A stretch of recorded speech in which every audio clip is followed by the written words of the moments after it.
The other day I hopped in the bathtub, and when I got out, I realized I forgot my towel in the dryer. The thing is that there's certain items in our home that are necessities, like my towel. And there's no substitute. This was not going to cut it. But once that need is met, I don't need more than one towel. The 10 steps I give you today are going to help your home feel more minimal, more simple, and you will have so much less stress. Now, the first step is decluttering. A lot of people compare decluttering to an onion. There's different layers of the onion. So the onset of decluttering, you get rid of trash, things that you don't even care about. And by the time that you get to the inside of that onion, things that are a little bit harder and more difficult. And don't expect to be perfect, because perfect gets in the way of progress. When I started out, I had like 4 or 5 sets of towels, and I'm not even kidding. I would change them out with the season. I even would change them out with the holidays.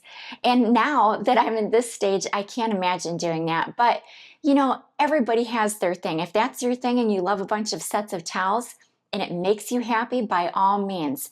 For me, it just wasn't that important. It was something that I did, maybe not out of obligation, but out of thinking that this is the normal thing to do. And once I opened my eyes to that and I started to navigate minimalism and simple living, I had to separate things like that. I had to say, okay, the towels are not important to me. In my small downsized home, I don't have a linen closet, so I would have to store these things downstairs, and it was never fun to have to go up and down the stairs.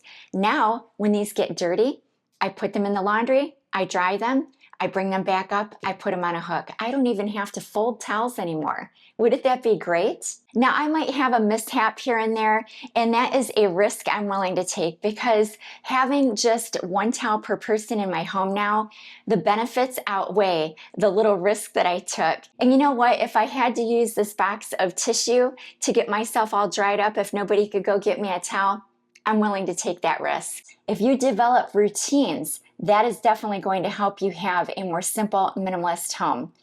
Now, what do I mean by that? A routine can help you greatly. Making a decision on what you're going to do with this, that, or the other thing, it's going to make all the difference for you.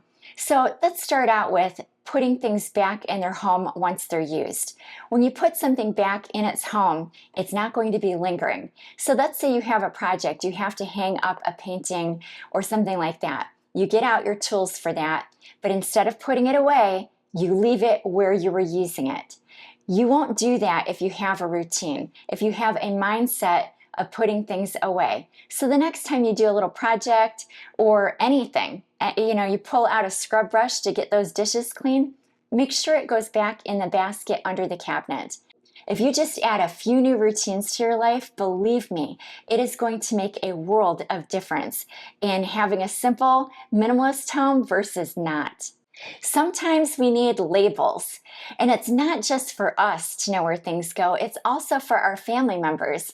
Because if you're watching this video, you're probably the one that puts things away and makes a home for something. So letting people know in your home, hey, this is where this goes, is one thing, but labeling it so they don't come back and ask you, where does this go, is another. And labeling things will actually help your item get back into the right home so that the next time you use it, it will be there. So create some systems in your home with labels, especially in a high traffic area such as your entryway or your kitchen.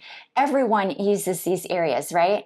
And if they know where things go, if there's a label on them and it's clearly indicated, the next time somebody needs something, they're going to know where to find it, and you'll be able to find it too. And a little side note regarding your kitchen.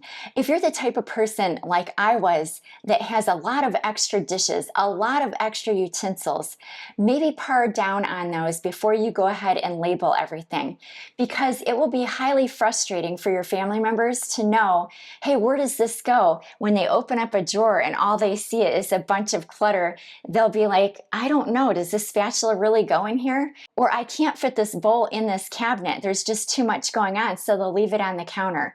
You want to bypass any of those kind of scenarios. So make sure that you declutter a little bit before you make your labels. It will make it so much more efficient and functional if you do. One thing I've done over the last couple of years is to take a big category of items and break it down. And it's actually one of the videos that I'm going to link below in my description for you. It was my messy to minimal multi-use family space video where I went over how to organize things. And one of the things that I organized was my desk drawer. I used to have really large containers in there that basically housed all of our office supplies.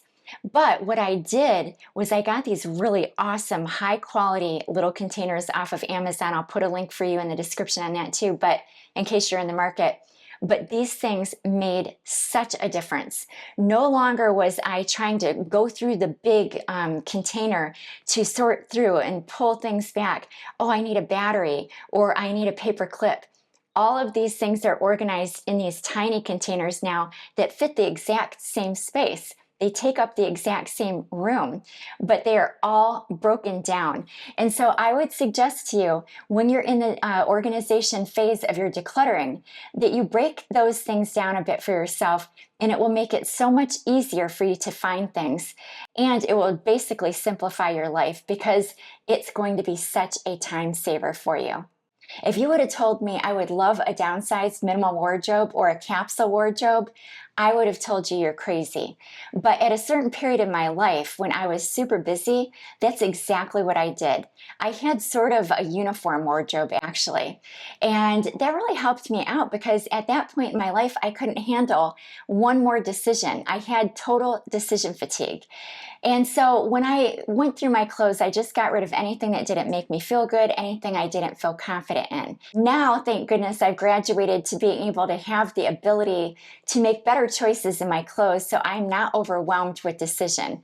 Every single thing in my closet, even though it's not a uniform anymore, I love to wear. I feel confident in it, and it makes me feel good. When I reach for it, well, in fact, there's nothing I don't reach for that I don't love, or that I reach for that I don't love. Everything I reach for, I love. So this week, I'd like you to go through your wardrobe and just identify things that you absolutely don't feel confident in. Just pull those out and declutter those. And second, as you're pulling things out to wear on a day in and day out basis, really be mindful of the things that you go for and then you put back and you pick something else. Those might be something you want to put into a bin in another closet to give yourself time to analyze, maybe a month, 2 months, 3 months, if you are not wearing it, if you are choosing other things and you never even miss those items. I bet you those are the type of items that you just might want to let go of permanently. When you have a more minimal wardrobe, your laundry routine is going to be, oh my gosh, like so minimized. You won't even believe how easy it will become. I'm going to give you one example in this area. I used to have so many socks. I had them for every occasion, and I had about 10 of them for every occasion. My entire sock drawer was just packed. And I found that I only used the top layer of socks. Everything at the bottom never got used. And so I really did an analysis of my socks. I went through, I discarded or decluttered or trashed, the holy ones that is, any that weren't working for me. Now I know exactly where my socks are. I don't have a basket full of socks where I'm struggling to find the matches to those socks. And another thing I found is this is more manageable. When you're done with your laundry, when it comes out of the dryer, you can just easily put it away within minutes. You're not having a bunch of laundry. You're not having baskets and loads of laundry to fold up and process. And one little extra tip here. If you're in a season of your life where you just can't fold a lot of your clothes, go ahead and just throw them in the drawer. Maybe just haphazardly fold them so they don't get wrinkled. Things don't have to be perfect. Remember, perfect gets in the way of progress. If you're trying to have a more minimal, simple home that is less stressful for you, this is definitely an area that you can really be mindful of decluttering. I want you to keep in mind my towel example at the beginning. This is a needed item, a valued item in my home. The decorative items definitely don't even serve a purpose most times. Well, in my home, they kind of do. I pretty much am at that point where I keep things that might look decorative, like behind me, but they actually serve a purpose as well. So my serving dishes back here, I use them at every single party. And oftentimes, if I buy extra fruit or veggies, I'll pull one of those and stick it on my counter. I remember at one point, a couple of items actually, I had these fake plants on my kitchen counter. When I lived in my big house, I had a big counter and it was totally enough room to do something like this. And we have cats, and sometimes even I'd notice cat hair on there. It was not a good thing to have on a kitchen counter. I always would have to clean around it. My eyes would be visually, looking at that constantly, moving around it when I was wiping off the kitchen counter, things like that. Another time I decided it would be a good idea to have a lamp on my kitchen counter. Well, I have under cabinet lighting. I have 2 different other lights in my small 10 by 10 kitchen. How many lights does one woman need, right? So I'm so glad that I decided that was not a good idea. I just want you to know that if you have those decorative items around your home and they don't speak to you, they're not from maybe a trip that you took and so it's a very meaningful item to you, or they don't serve a purpose like my dishes back here that I actually use. It is okay if you're in a busy season in your life or you just want a more minimalist home to let go of those items. You're going to be so much happier without them. I know I am. The benefits definitely outweigh keeping that type of item around. I mentioned a busy season in your life, and this can be all sorts of scenarios, right? It can be that you're having a cold. It could be you have extra things to do at work, or your kids are in a bunch of activities like it's baseball season. The list goes on, right? And when we do, our flat surfaces in high traffic areas particularly become very cluttered. So what I want you to think about is putting a basket in these areas that can contain those things that you just can't get to. And I'll give you an example. Maybe at your entryway, you keep a basket for kids' work or, flyers for something that you get in the mail. And you're like, oh yeah, I need to call that guy because my patio is cracking apart and I want to call him, but I don't have time to do it now. This is something that's not urgent. And it's something that you can process maybe even on a weekend or when you have time next. But what it does is it contains that item into that one basket, into that one little area, instead of having it strewn all over the place. It doesn't land on the floor. It doesn't land on a bench or a chair or an end table. It is just in this one little basket. Try this method because I think it's going to work for a lot of different areas of your home. It could be in your kitchen, it could be in your bedroom.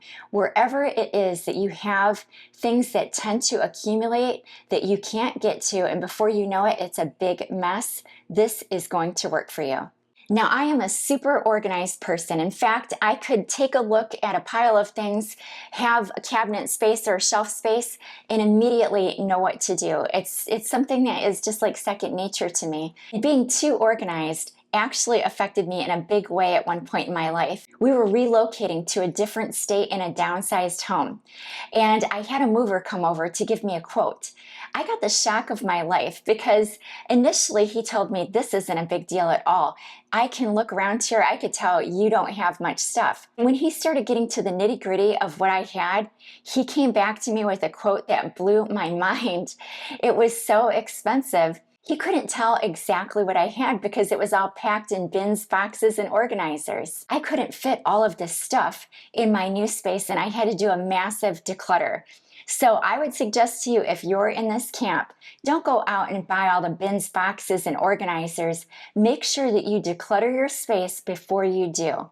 And after you're done, you might even find that you don't need as many organization tools as you thought you did.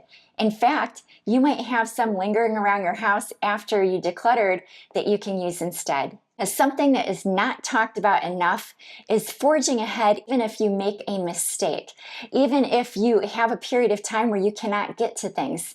Just remember what I said at the beginning, perfect gets in the way of progress. And if you have a period in your life where you just can't get to clutter, that is okay.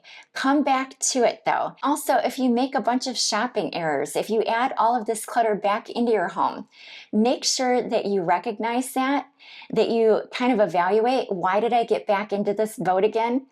and go forward. Move ahead. You don't need to stop. You don't need to tell yourself those unkind things like, I guess I just am not capable of doing this. Or here I am again, so it just wasn't worth it.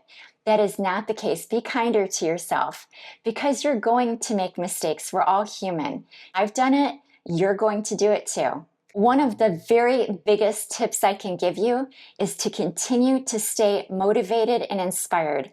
With videos like this that I'm sharing with you, or videos that I have in my description below that I'll link for you, and if you even need more, I have a whole channel worth of videos. You can check out my channel page.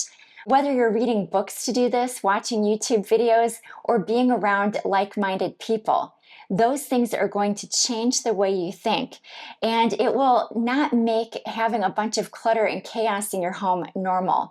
What will feel normal to you is having less. When you downsize, it is going to upsize your life, trust me. And don't forget to check out one of these next videos that YouTube picked out just for you.